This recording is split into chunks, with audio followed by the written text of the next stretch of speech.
Colgada en los faldeos de las sierras, al pie de un cerro emblemático como el Pan de Azúcar, fue naciendo una villa a la cual le llamaron Cosquín. Hasta allí se llegaron hombres y mujeres de distintas extracciones sociales, muchos de ellos con el estigma de acarrear los dolores y el destino de una enfermedad que hacía estragos por aquellos años, como era la tuberculosis. Otros, venidos de muy lejos y con otras esperanzas. Corrían los primeros años del siglo XX y, como en todo el país, corrientes migratorias llegaban en busca de un destino mejor que el de las viejas Europas. Cosquín no fue la excepción, y esas mujeres y hombres entraron en el pueblo sin pedir permiso. Venían con un bagaje de sueños y enseñanzas que cultivaron en las luchas por sus derechos. Eran los anarquistas, hombres y mujeres a las cuales la apropiación del conocimiento y el saber eran el tesoro más importante para acumular.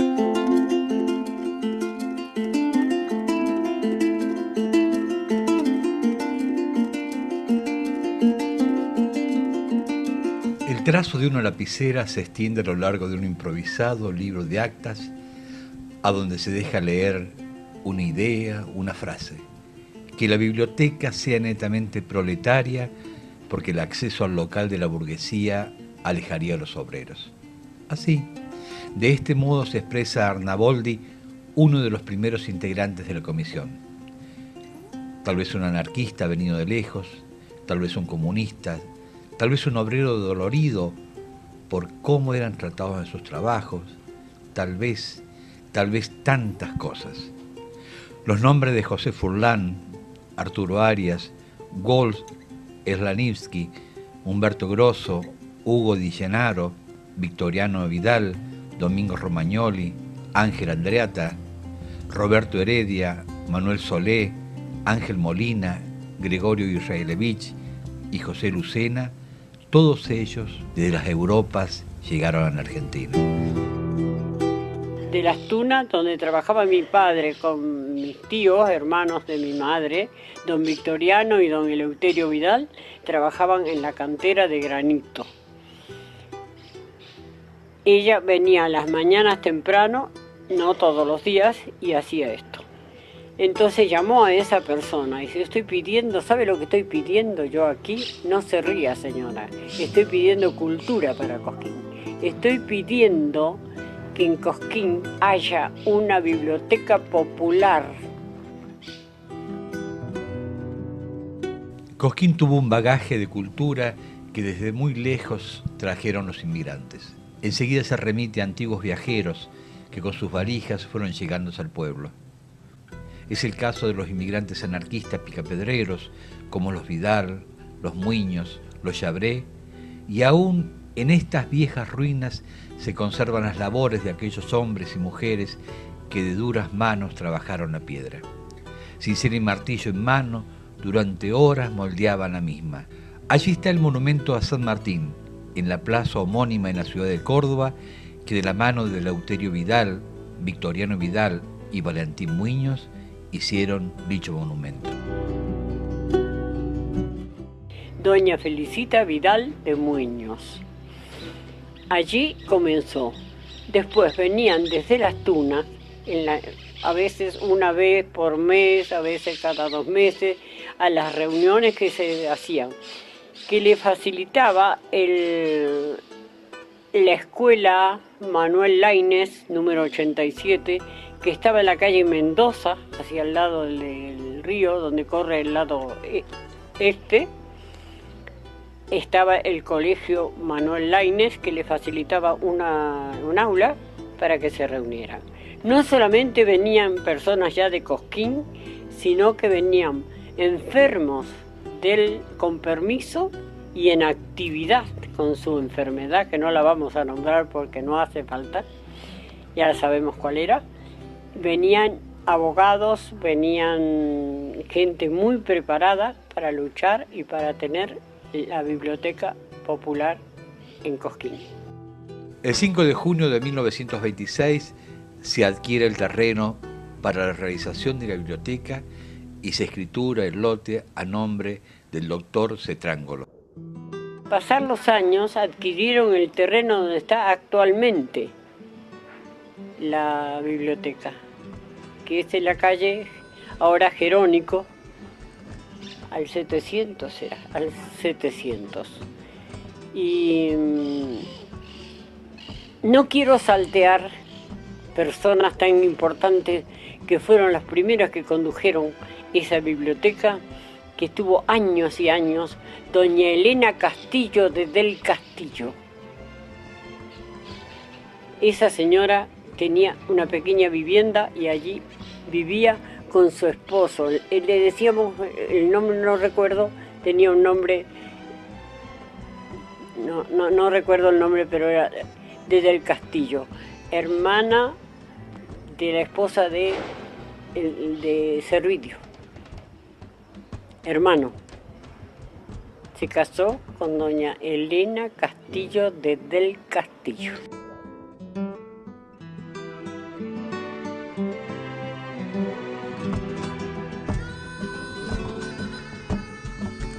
Y vos sabés que cuando yo me incorporo a la biblioteca, por supuesto, la biblioteca era muy querida, ya te digo, nosotros vivíamos todos los problemas de la biblioteca desde chico, porque mi tía, que era bibliotecaria, aparte de eso, se ocupaba de cobrar las cuotas, andaba todo el día. Ella era discapacitada, tenía un problema, porque había tenido tuberculosis a los huesos y era discapacitada, pero con su bastón se recorría medio Cosquín y gracias a eso que se recorría medio Cosquín, se pudo construir lo que es ahora la sala donde están los libros de estudio, porque iba recogiendo plata para un ladrillo. Entonces para nosotros la biblioteca era prácticamente parte de nuestra vida familiar. Pero aparte de eso, cuando yo me incorporo a la biblioteca, empiezo a ver las actas de la biblioteca, y claro, cuando veo el acta fundacional es algo que me impactó, porque cuando dice en el acta que no se iba a dejar a la burguesía porque era una institución para proletarios, verdaderamente eso me impactó muchísimo. Tanto es así que cuando cumple los 75 años, yo empiezo a narrar ese hecho que prácticamente había pasado desapercibido, ¿no?, en todos esos años. Autores como Tolstoy, Alejandro Dumas, Edgar Allan Poe, Emilio Salgari, Rubén Darío, Sarmiento, Gorki, Chekhov, solo por nombrar algunos autores, o títulos de reconocida trayectoria, de estos aún hoy se esconden en los anaqueles de la Nicolás Avellaneda de Cosquín. Todas donaciones que datan del año 1932 del siglo pasado. Cuando en la época que había acá un jefe político, el año 1947, cuando se llevan los libros de la biblioteca, ¿no? Se llevan los libros y le suspenden el subsidio provincial que en aquella época se daba, tanto a la biblioteca de Cosquín como a la de La Falda, porque las tildan de comunistas.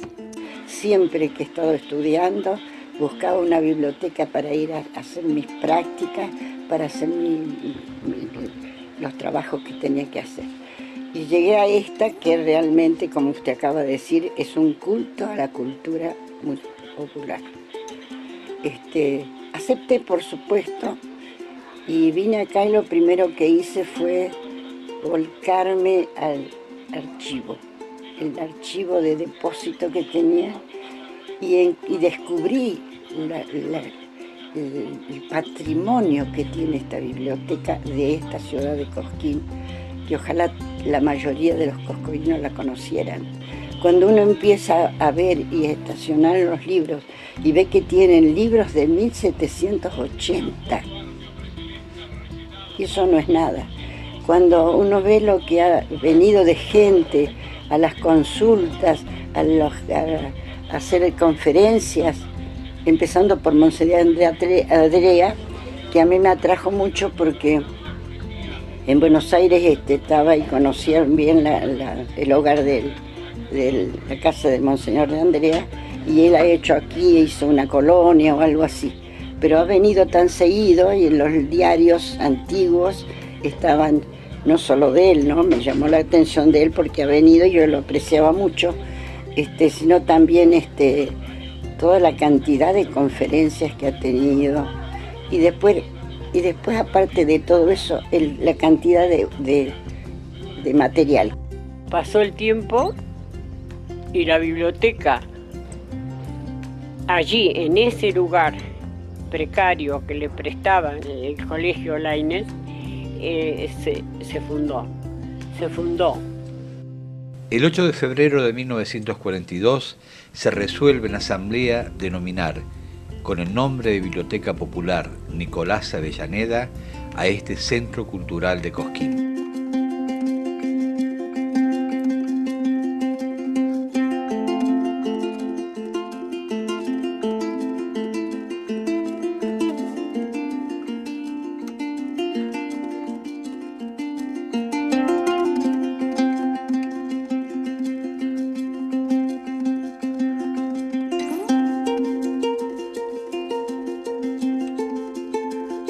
Una biblioteca puede contener un museo y viceversa. El museo también puede contener una biblioteca. Para aclarar esto, a lo mejor la historia es un poquito más larga, la frase es muy simple, pero la historia es un poquito más larga. Una biblioteca, no se puede hablar de una biblioteca sin hablar del libro y sin hablar de la historia del libro y fundamentalmente el valor del libro en la historia de la humanidad.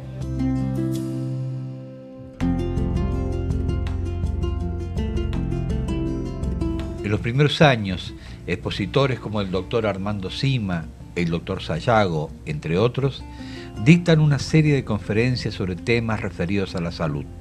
Exposiciones como la problemática de la mosca, la tuberculosis o higiene bucal, con masiva participación de los niños de los colegios de la ciudad, son algunas de las temáticas abordadas.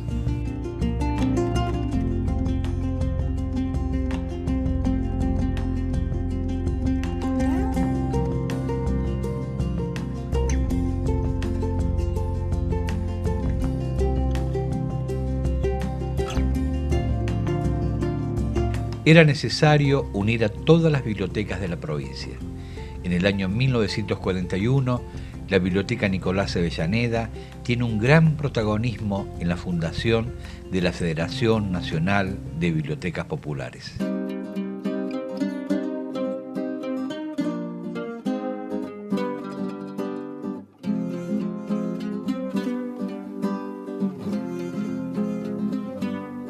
Todo esto de haber sido la promotora de la federación, las bibliotecas tienen una serie de instituciones que la gente no conoce. Primero es la Federación de Bibliotecas Populares de la provincia de Córdoba, que es la que lucha para obtener las cosas que tenemos las bibliotecas, para que el gobierno nos dé los subsidios. Hemos hecho marcha, hace unos días nomás, en la Plaza San Martín, una radio abierta, porque el gobierno nos está debiendo subsidios. Y aparte de eso tenemos la Confederación de Bibliotecas Populares y el organismo, digamos, legal, que es la Comisión Nacional de Bibliotecas Populares, donde estamos reconocidas todas las bibliotecas que cumplimos con los requisitos que establece esta ley. Es parte de la historia de Argentina también. Es parte de la historia de Argentina, una parte en una época muy importante de Argentina. Bueno, la primera vez que yo leí, tuve en mis manos las actas, la verdad me llené de emoción. Eso fue la verdad, me llené de emoción y cuando fuimos armando con Ana, cuando la biblioteca cumplió los 85 años, la muestra, la verdad me sorprendí me emocioné mucho con todos los proyectos y las propuestas que tenían estos vecinos de Cosquín. Y yo siento un gran orgullo de formar parte de la biblioteca de la Nicolás Avellaneda. Por la historia que tiene en Punilla, por la historia y justamente todo el caudal cultural que desarrolló esta biblioteca. La verdad, mucha emoción sentí, mucha emoción.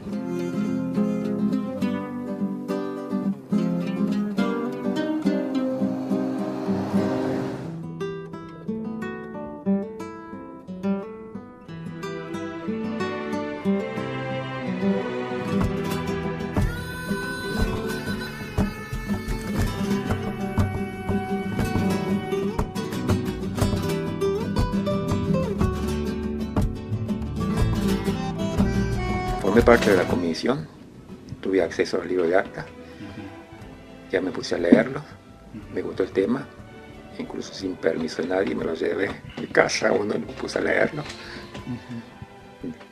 Y después lo traje Y le dije a la otra gente de comisión, ¿vieron lo que acá? No, si ya lo sabemos, me decía. Pero para mí era toda una sorpresa, ¿no? Yo no tenía idea de que había pasado todo eso.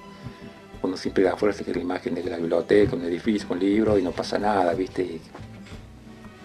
Pero cada uno supongo que debe tener su historia.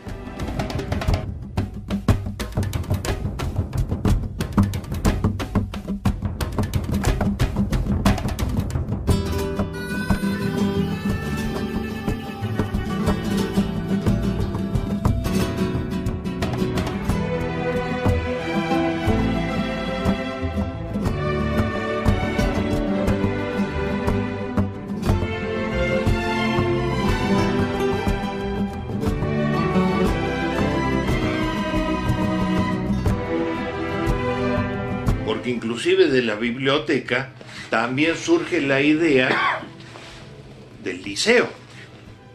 Y yo cuando voy, que me invitan como funcionario a los, si estuviera mi señora lo dije con precisión, pero pongámosle los 75 años del liceo, bueno, participo, Chocha Prado me invita, me dice, vos tenés que venir, y que no, Chocha, yo me recibí ahí. Y voy. Mi señora me dice, vamos, que cómo no vas a ir, vamos. Bueno, me encuentro con un montón de gente y cuando empiezan a leer, digamos, la parte histórica del liceo, dice, bueno, vamos a leer las actas acá de la fundación, de quienes participaron. Ahí me encuentro con José Lucena. Él en todos lados figuraba José Lucena, que no era el nombre completo de él. Porque a pesar de que era ateo, pero los padres le habían puesto José Antonio de la Santísima Trinidad Lucena.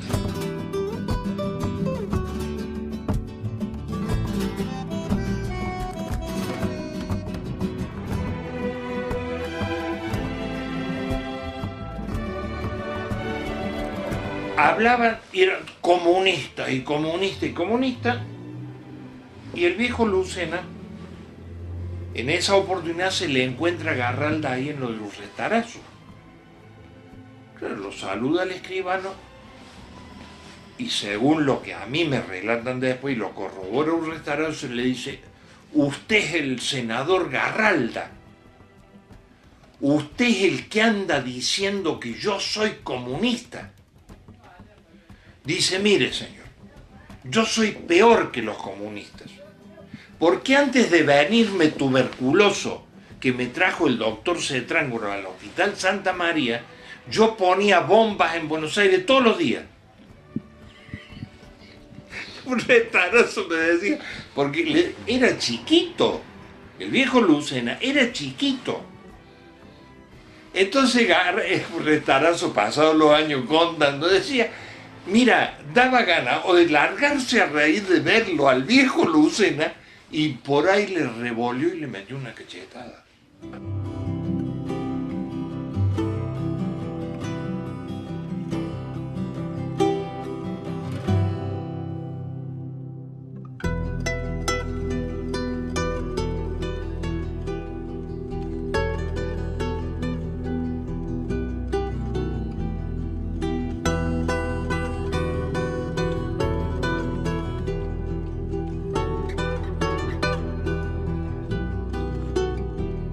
El 29 de abril de 1945, con la organización de la biblioteca, se realiza un acto de homenaje a Franklin Delano Roosevelt al finalizar la Segunda Guerra Mundial. Si bien se crea controversias al interior de la comisión, se lleva adelante la instalación de una placa de homenaje en la Plaza San Martín.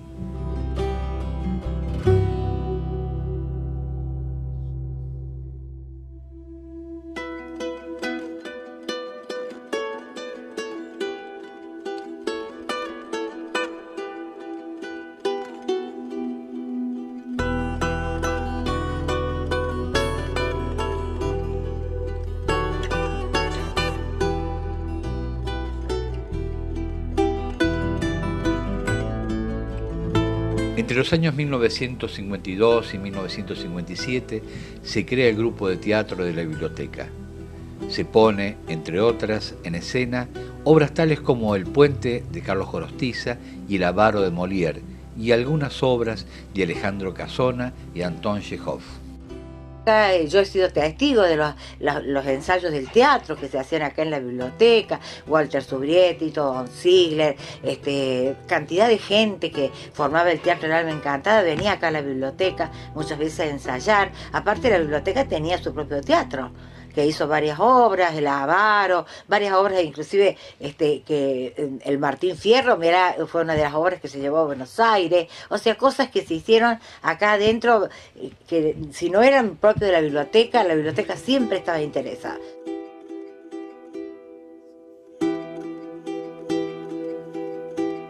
La historia de la biblioteca se nutre de muchos aspectos interesantes.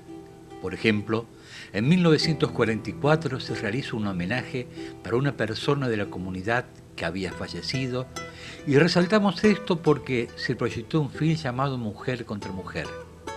¿Qué tiene de particular esta película? Que trata de la relación de dos mujeres que son pareja.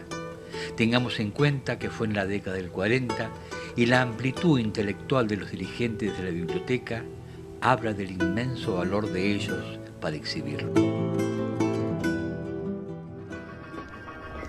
Déjame que te ayude.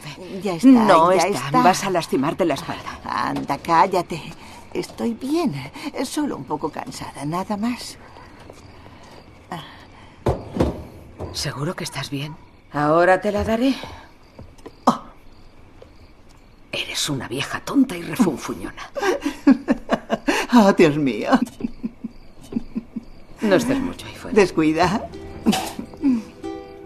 Bueno, primero yo empecé a ver que, por lo menos en el tema de la historia, y después ya empleé para la religión, la filosofía, que nos había enseñado en la escuela, era muy acotado, era una cosa muy simple, muy sintética. Yo me había quedado con eso cuando iba a la secundaria. Después vine acá y descubrí todo esto, bueno, es mucho más que lo que uno ve en la secundaria, lo que veo en la universidad después. Y empecé a investigar por mí mismo. Ya no era leer un solo libro, yo me ponía un libro de algún determinado tema y ya buscaba muchos otros del mismo para empezar como una especie de estudio, ¿no? Que no era nada que ver. Por iniciativa de la Biblioteca Popular, en 1947 se decide apoyar la creación de la Universidad Popular de Cosquín.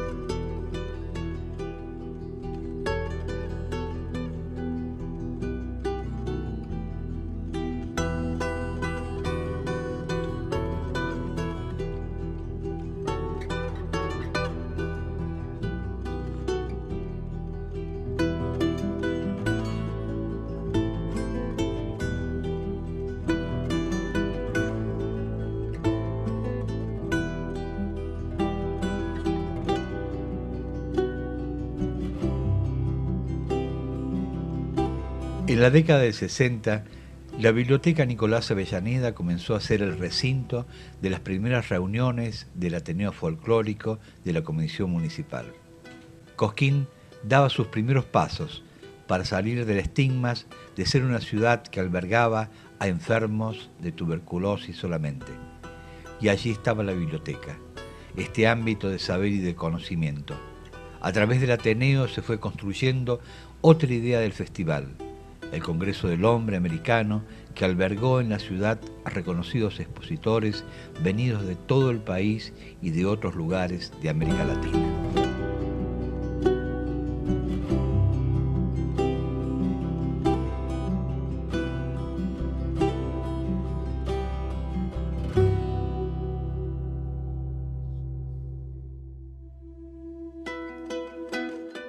Recorrer su espacio, atesorar en nuestras manos viejos libros, deleitarse viendo verdaderas obras de artes, es en cierto modo el placer que se siente al descubrir. Sí, descubrir el tesoro que entre sus paredes yacen estos viejos documentos de nuestra historia de la literatura.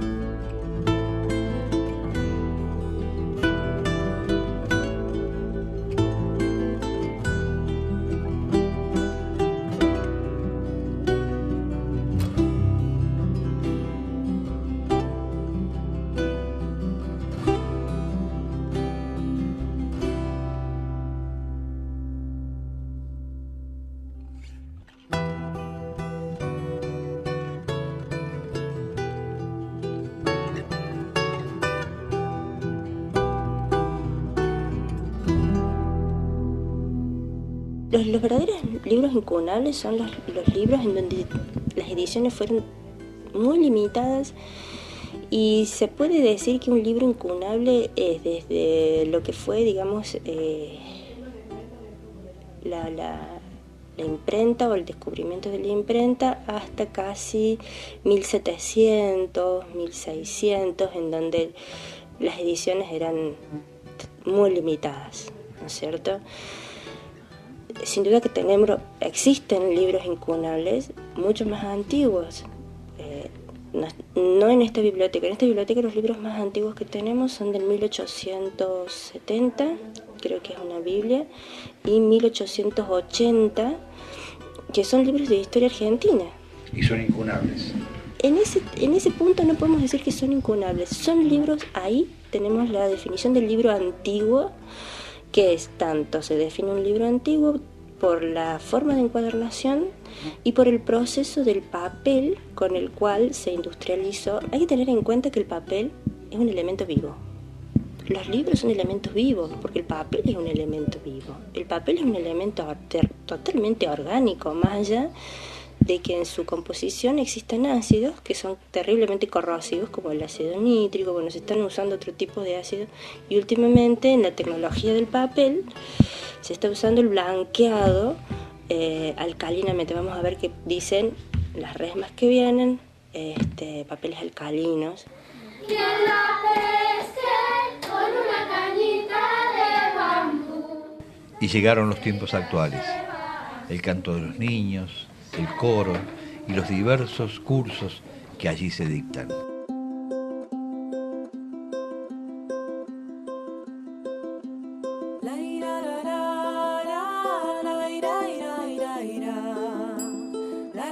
Amo los niños, digamos, entonces, o su forma, digamos, desde el juego, ¿no?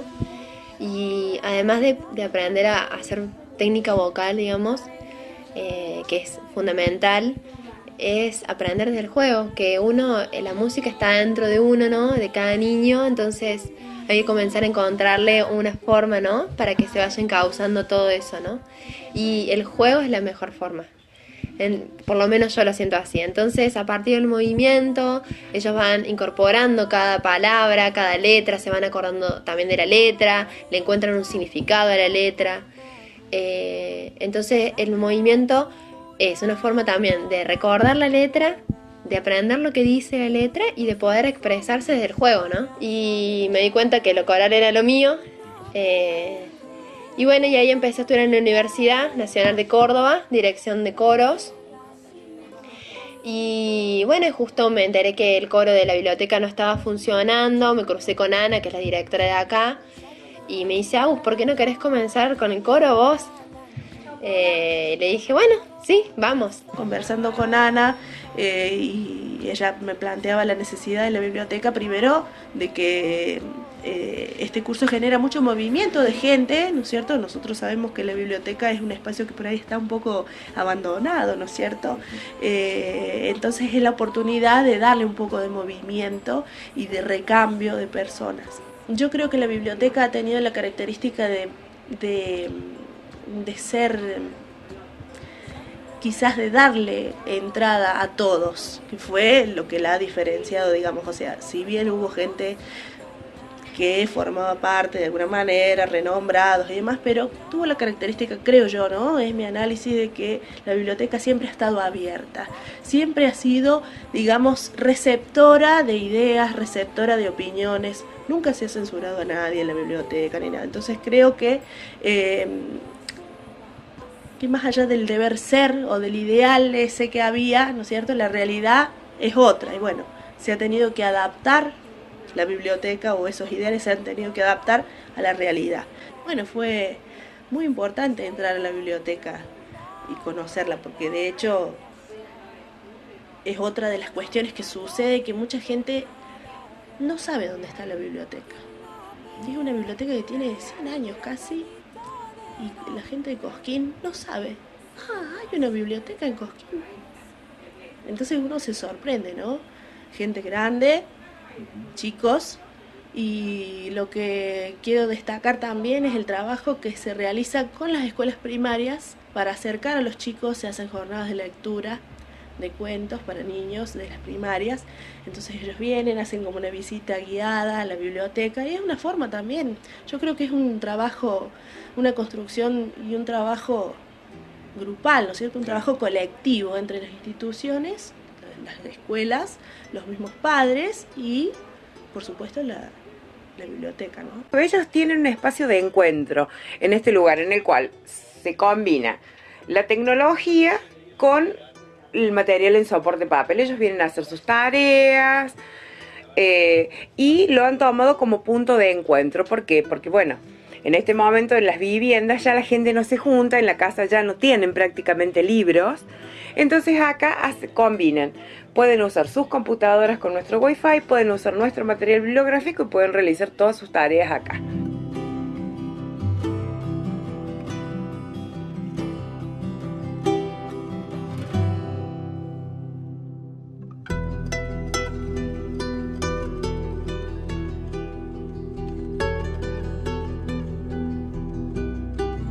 Hay gente que sí, que la conoce, hay gente que sí creo que toma conciencia, pero no en profundidad de lo que esto significa para la ciudad. Es lo que yo pienso y lo que veo. Y lo veo un poco en las mismas comisiones que se forman. Hay un interés relativo, porque no hay un compromiso. En estas épocas estoy hablando, ¿no? Uno ve que a través de una comisión que la gente viene, que la gente la aprecia, que están contentos, que todo muy bien. Vienen a la primera reunión, llegan a la segunda, a la tercera y después ya no los ven más. Y siempre se termina con 3, 4 personas como máximo. Y entonces es seña de que o no tienen tiempo y se han comprometido sin poderlo cumplir, o no lo sienten como tal.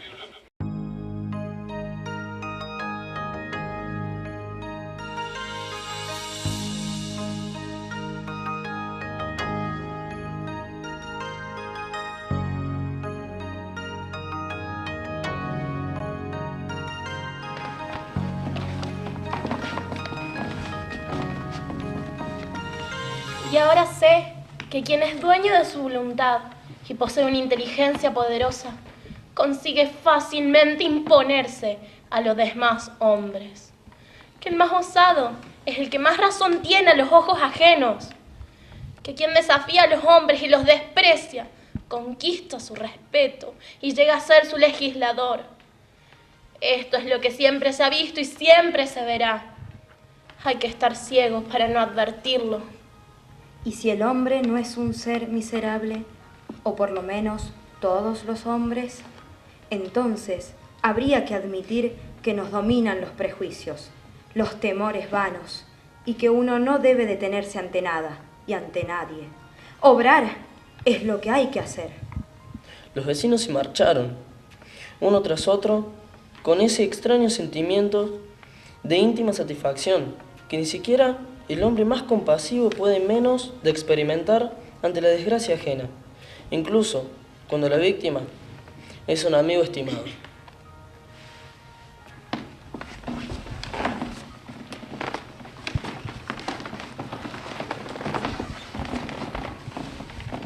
Y entonces Clarice dijo: ¿Le importa si le hago una pregunta?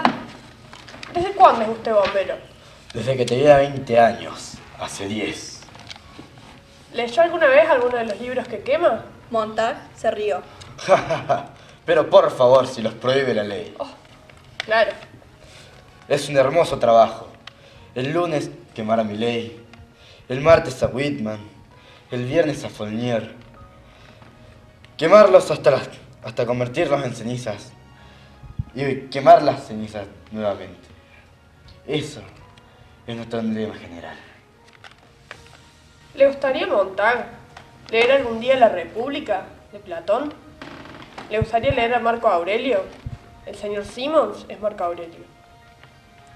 Quiero también presentarle a Jonathan Swift. Ese autor de ese malvado libro político, Los viajes de Gulliver.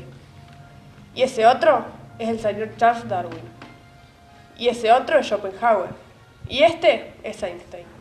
Y este que está a mi lado es Albert Schweitzer. Un filósofo amable, por cierto. Aquí estamos todos, Montag.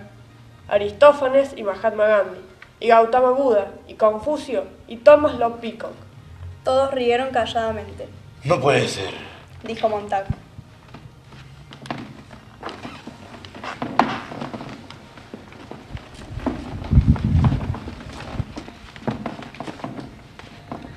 Pido perdón a los niños por haber dedicado este libro a una persona mayor.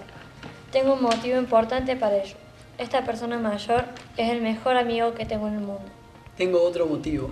Además, esta persona mayor puede entenderlo todo, hasta los libros para niños. Tengo aún un tercer motivo. Esta persona mayor vive en Francia, donde padece hambre y frío. Tiene mucha necesidad de ser consolado. Si todos estos motivos no son suficientes, quiero entonces dedicar este libro al niño que una vez fue esa persona mayor. Todas las personas mayores han sido primero niños, pero pocos lo recuerdan.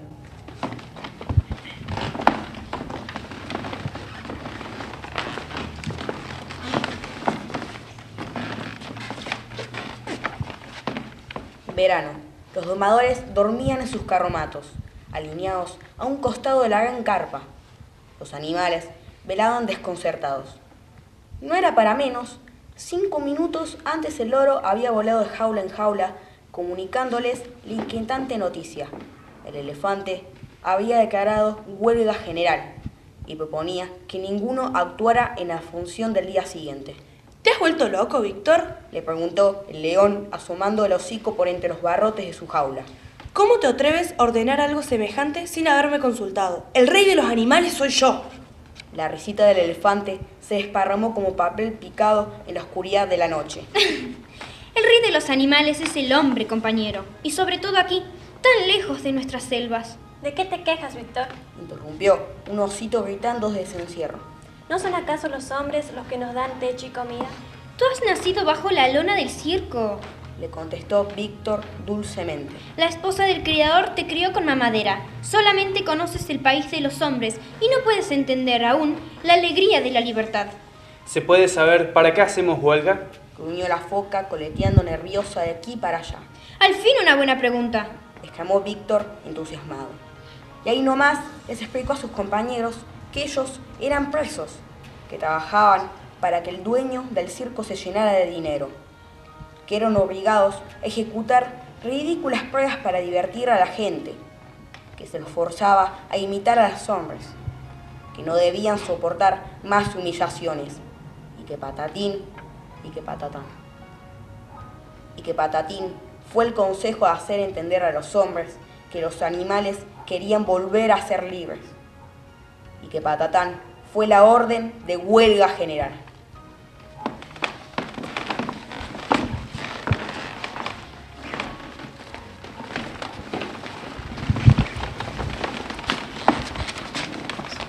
Fuimos los libros prohibidos.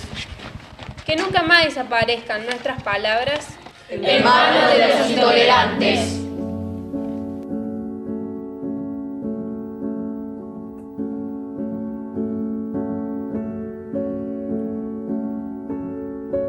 Decía hace muchos años, y pareciera que soy, el por entonces presidente de la biblioteca, que a quien no lucha por la libertad es indigno de vivir. Releer los recortes de los diarios de la década del 40 nos lleva a pensar todo lo que tuvieron que luchar aquellos hombres y mujeres para sostener este espacio de cultura.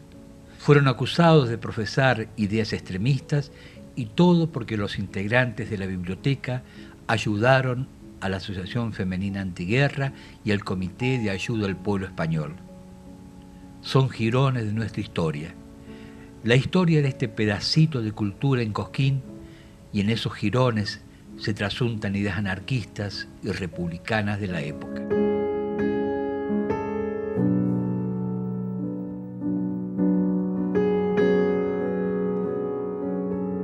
Y aún deambulan pequeños fantasmas sobre los anaqueles de los libros.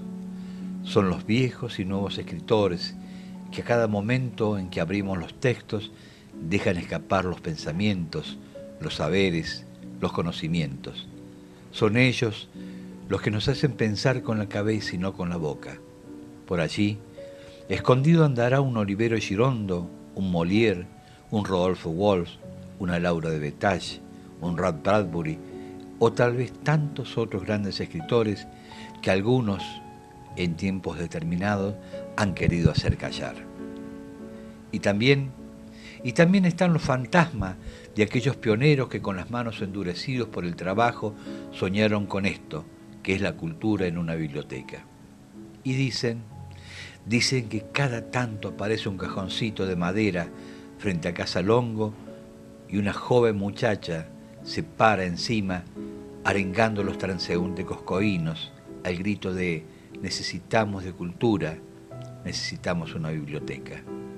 Una joven que bajaba de allá, de las tunas para soñar esto. O tal vez aquellos viejos inmigrantes llegados desde tan lejos como Poltova al sur de Moscú allá por 1918. Todos, absolutamente todos girones de la historia, de esa misma historia que mamaron aquellos enfermos que al cobijo de un sol resplandeciente entregaron sus cuerpos en los hospitales de la zona. Todo esto y mucho más fue la historia de la Biblioteca Nicolás Avellaneda.